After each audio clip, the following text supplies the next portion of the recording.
5 ministros del gobierno del presidente Gustavo Petro han sido protagonistas de escándalos en la última semana, por los que están siendo indagados en la Procuraduría y por lo que han sido llamados a rendir cuentas en el Congreso. ¿Pero por qué? Venga, le cuento. Por un lado, hubo varios movimientos que reflejan la intención del presidente de rodearse de funcionarios más cercanos a su círculo ideológico. Por ejemplo, el ex senador Alexander López fue nombrado como nuevo director de Planeación Nacional. Y también se confirmó la llegada de Gustavo Bolívar como nuevo director de Prosperidad Social y además habrá cabida para 2 exconcejales. Por un lado, Carlos Carrillo será el nuevo director de la Unidad para la Gestión del Riesgo y Diego Cancino será el nuevo viceministro del Interior. En medio de todo esto, la semana pasada renunció Olmedo López a la Unidad de Gestión del Riesgo por supuestos sobrecostos en la contratación de carro tanques que transportarían agua a La Guajira. Y el mismo día de su renuncia fue denunciado penalmente por el mismo gobierno por un posible sobrecosto que supera los 20.000 millones de pesos. Pero quizás el escenario más espinoso en medio de todos los líos que enfrentan ministerios y entidades es el que enfrenta la Cancillería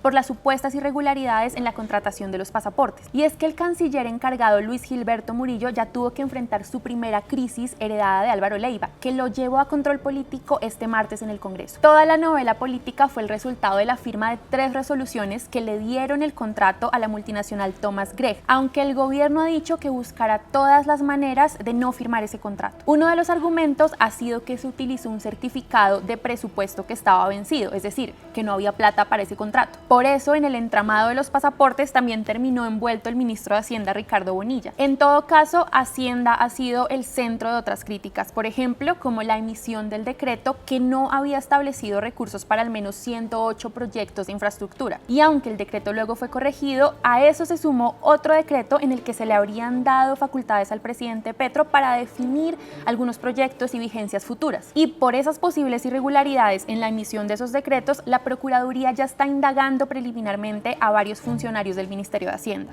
Otro que está en líos es el ministro de Salud, Guillermo Alfonso Jaramillo, quien tendrá que responder ante el Congreso en un debate de moción de censura el próximo 12 de marzo. Jaramillo es señalado de desconocer el desabastecimiento de medicamentos, pero también la crisis en el sistema de salud. Y otro que tendrá que responder ante el Congreso es el ministro de Defensa, Iván Velázquez, por la situación de inseguridad en el país. A todo ese panorama de ruidos también se sumó el aumento en las tarifas de energía, junto a la falta de nombramientos en la Comisión de Regulación de Energía y Gas, o CREG. Esos reclamos a los ministros no provienen solo de sectores de oposición, y ya se espera que de cara a un 2024 muy complejo, el presidente Gustavo Petro se rodee cada vez más de personas afines a su proyecto político.